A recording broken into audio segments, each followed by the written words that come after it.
Picture this. It's the 28th of the month. Your salary hits your account. For a brief moment, you feel rich. You check the balance, and there it is, $4,200. A wave of relief washes over you. Then you pay rent, internet, phone, subscriptions, groceries, that one dinner out you promised yourself. And by the 15th of next month, you're already calculating how many days until payday again. Sound familiar? If it does, you're not alone. And you're not failing. You just haven't been shown the right model yet. Your salary is not your income. It's just the raw material.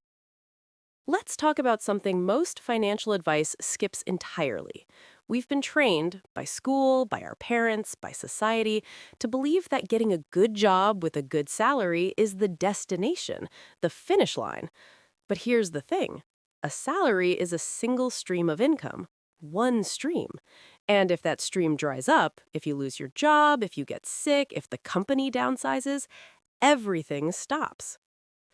According to the U.S. Bureau of Labor Statistics, the average American holds 12 different jobs before age 50.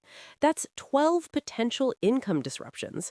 And yet, 78% of full-time workers live paycheck to paycheck. Here's what no one tells you.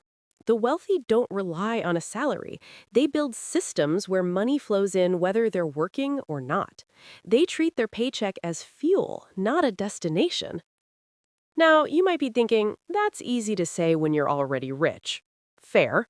But here's what's fascinating. Most people who built wealth didn't start rich. They started with a salary, just like you. The difference, they changed how they treated it. There's a concept in behavioral economics called lifestyle inflation. As your income rises, your spending rises to match it.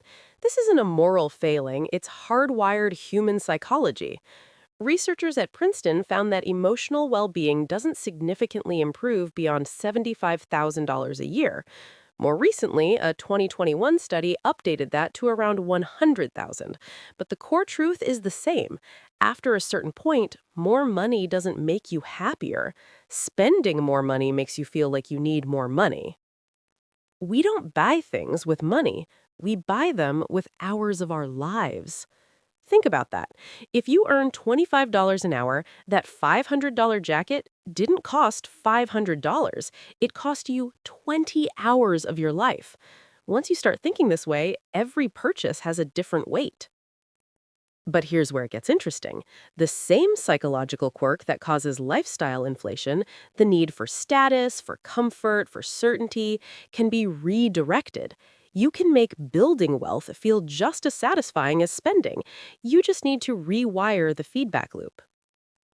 Okay, let's get into the numbers, and I promise this is where it gets genuinely exciting. Let's say you earn $4,000 a month after taxes. The average American savings rate is around 4 to 5%, so you're saving roughly $160 to $200 a month. Over 10 years, that's about $24,000 in a savings account, assuming near zero interest. Now let's try something different. What if you saved 20%? $800 a month, and invested it in a simple index fund averaging 8% annual returns, historically realistic for the S&P 500. After 10 years, roughly $139,000.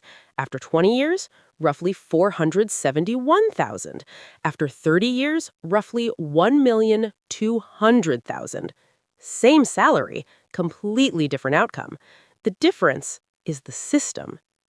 Most people don't realize this because no one sat them down and ran the numbers. School taught us history and algebra, but not compound interest, not the most powerful force in personal finance. Albert Einstein, whether he actually said it or not, supposedly called compound interest the eighth wonder of the world, and the math backs that up. The more time you give your money, the more it does the heavy lifting for you. The best time to start was 10 years ago. The second best time is right now. So how do you actually make the shift? Here's a simple framework I call the starting point method. Step 1. Reverse your budget. Most people spend first, then save what's left. Flip it. Pay yourself first. The day your salary arrives, transfer a set amount to a separate investment or savings account before you touch anything else, even if it's $100. Start there. Step 2.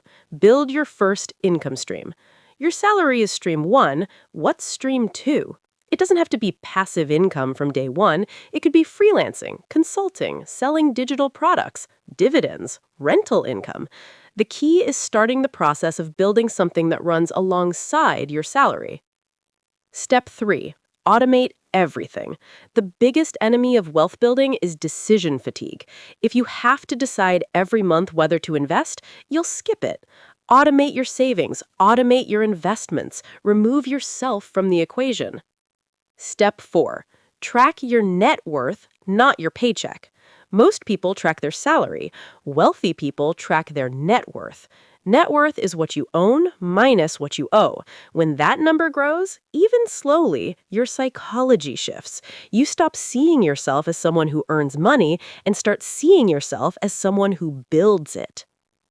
Here's something most people never figure out after decades of working hard. Your salary has a ceiling. There are only 24 hours in a day. There's a maximum you can earn by exchanging time for money. But your investments, your business, your assets, they have no ceiling. They compound, they scale, they work while you sleep. The biggest financial mistake isn't spending too much on lattes. It's not starting early enough. It's not understanding that every dollar has two jobs, to be spent or to be put to work generating more dollars. A 25-year-old who invests $200 a month for 40 years at 8% will end up with around $648,000. A 35-year-old who invests $400 a month for 30 years at the same rate ends up with $571,000. The 25-year-old invested way less total money but started 10 years earlier. Time beats amount every time. Now here's the mindset shift I want you to walk away with. Stop thinking of your salary as your financial life. Start thinking of it as the seed, the raw material, the starting point. Your job is to plant that seed, water it consistently, and let time do the compounding. Look, I know this can feel overwhelming, and I know it's easy to watch a video like this, feel motivated for a day, and then go back to the same routine. So I want to give you one action. Just one.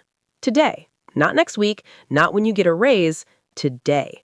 Open a separate account. Transfer whatever you can. $50, $100, $500. Doesn't matter, because the act of doing it changes something in your brain. It shifts your identity. Suddenly, you're not just someone who earns a salary, you're someone who builds wealth. That is the real starting point. Don't work for money. Make money work for you, and it starts with your very next paycheck. If this hit home, subscribe, share it with someone who needs to hear it, and drop a comment. Tell me, what's your one financial goal for this year? Let's talk about it. I'll see you in the next one.